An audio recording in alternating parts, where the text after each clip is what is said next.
اعوذ باللہ من الشیطان الرجیم بسم اللہ الرحمن الرحیم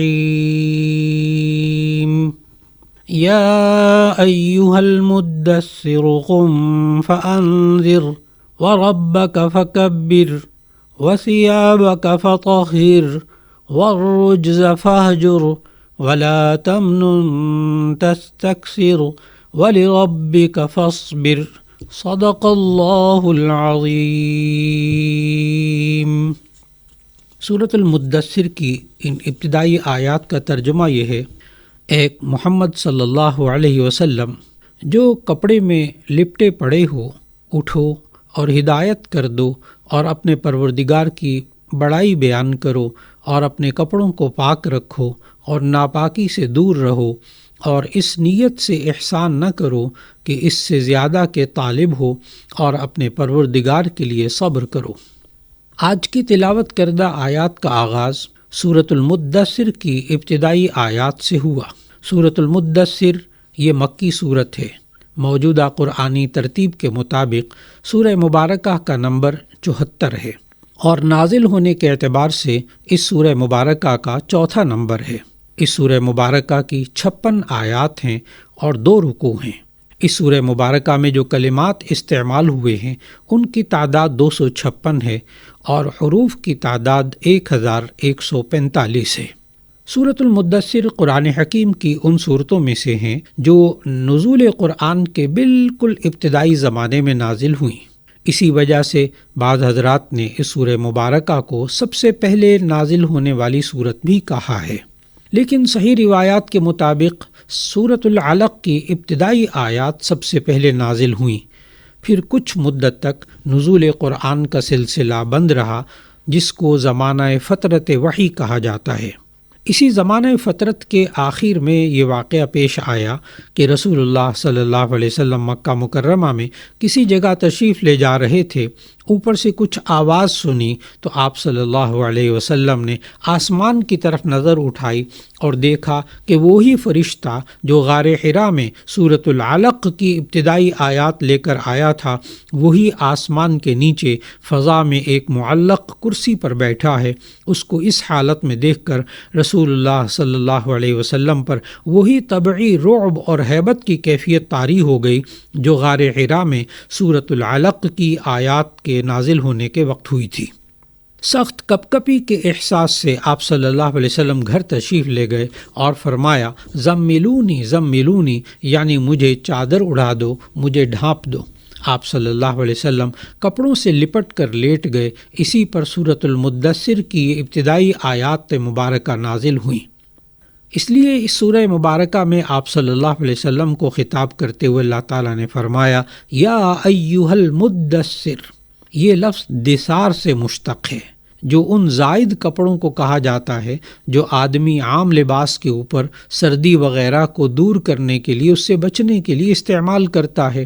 اس لیے اس لفظ سے خطاب جو ہے محبانہ اور مشفقانہ ایک خطاب ہے۔ سورۃ المدثر میں سب سے پہلا حکم آپ صلی اللہ علیہ وسلم کو یہ دیا گیا، قم فانذر، یعنی کھڑے ہو جائیے۔ اس کا معنی حقیقی قیام کے بھی ہو سکتے ہیں کہ آپ جو کپڑوں میں لپٹ کر لیٹے ہوئے ہیں اس کو چھوڑ کر کھڑے ہو جائیے، اور یہ معنی بھی ہو سکتا ہے کہ قیام سے مراد کام کے لیے مستعد اور تیار ہونا مراد ہو، اور مطلب یہ ہے کہ اب آپ ہمت کر کے اللہ تعالیٰ کی مخلوق کی اصلاح کے لیے خدمت سنبھال لیجیے۔ فانذر انذار سے مشتق ہے یہ لفظ، جس کا معنی ہے ڈرانا، مگر ایسا ڈرانا جو شفقت اور محبت پر مبنی ہوتا ہے، جیسے باپ اپنے بچے کو سانپ، بچھو اور آگ سے ڈراتا ہے۔ بالکل اسی طرح تمام انبیاء علیہ السلام کی یہی شان ہوتی ہے کہ اس سے ان کا لقب بشیر اور نذیر معلوم ہوا۔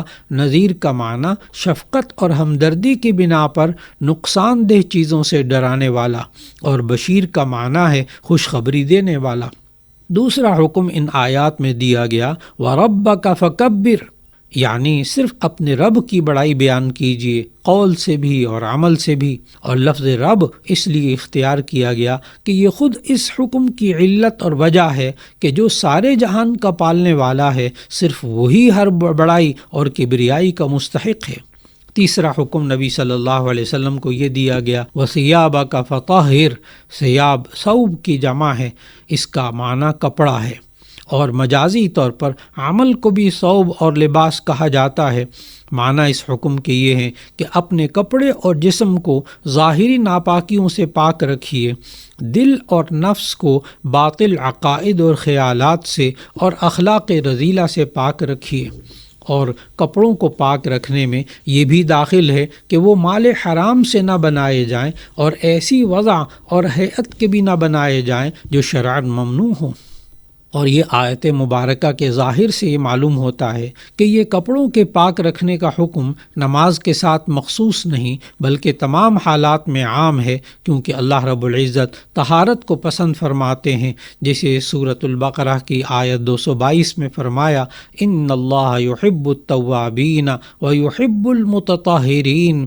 بے شک اللہ تعالیٰ توبہ کرنے والوں اور پاک صاف رہنے والوں کو پسند فرماتے ہیں۔ اور صحیح مسلم کی روایت کے مطابق حضرت ابو مالک اشعری رضی اللہ تعالیٰ عنہ فرماتے ہیں کہ رسول اللہ صلی اللہ علیہ وسلم نے فرمایا، الطہور شطر الایمان، یعنی پاک صاف رہنا نصف ایمان ہے۔ وجہ اس کی یہ ہے کہ ایمان لانے سے انسان کے صغیرہ اور کبیرہ دونوں قسم کے گناہ معاف ہو جاتے ہیں، اور طہارت سے بھی گناہ معاف ہو جاتے ہیں، لہٰذا وہ گناہ صغیرہ ہیں، اس لیے نصف ایمان کہا گیا۔ اس لیے ہر مسلمان کو ہر حال میں اپنے جسم اور لباس کی ظاہری طہارت اور پاکی کا اہتمام رکھنا ضروری ہے، اور دل کی باطنی طہارت کا بھی اہتمام کرنا ضروری ہے۔ اس کے بعد چوتھا حکم یہ دیا گیا، وَالرُّجْزَ فَاہْجُرْ۔ رجز را کی پیش کے ساتھ اور زیر کے ساتھ رجز، اس کا ایک ہی معنی ہے، یعنی اس آیت مبارکہ میں رجز کا معنی بتوں کے ہیں۔ حضرت عبداللہ ابن عباس رضی اللہ عنہما کے ایک روایت کے مطابق اس سے مراد ہر گناہ اور معصیت مراد ہے، لہذا آیت مبارکہ کے معنی یہ ہوں گے کہ بتوں کو یا گناہ اور معصیت کو چھوڑ دیجیے۔ رسول اللہ صلی اللہ علیہ وسلم تو پہلے ہی سب کچھ چھوڑے ہوئے تھے، آپ کو اس کا حکم کرنے کا معنی یہ ہے کہ آئندہ بھی ان چیزوں سے اجتناب کیجیے، اور حقیقت یہ ہے کہ امت کو اس کی تعلیم دینا مقصود تھا۔ پانچواں حکم اللہ تعالیٰ نے یہ دیا، وَلَا تَمْنُن تَسْتَكْثِرْ، یعنی کسی شخص پر احسان اس نیت سے نہ کیجیے کہ جو کچھ اس کو دیا ہے اس سے زیادہ وصول ہو جائے گا۔ اس سے معلوم ہوا کہ کسی شخص کو ہدیہ تحفہ اس نیت سے دینا کہ وہ اس کے معاوضے میں اس سے زیادہ دے گا، یہ ناپسندیدہ کام ہے۔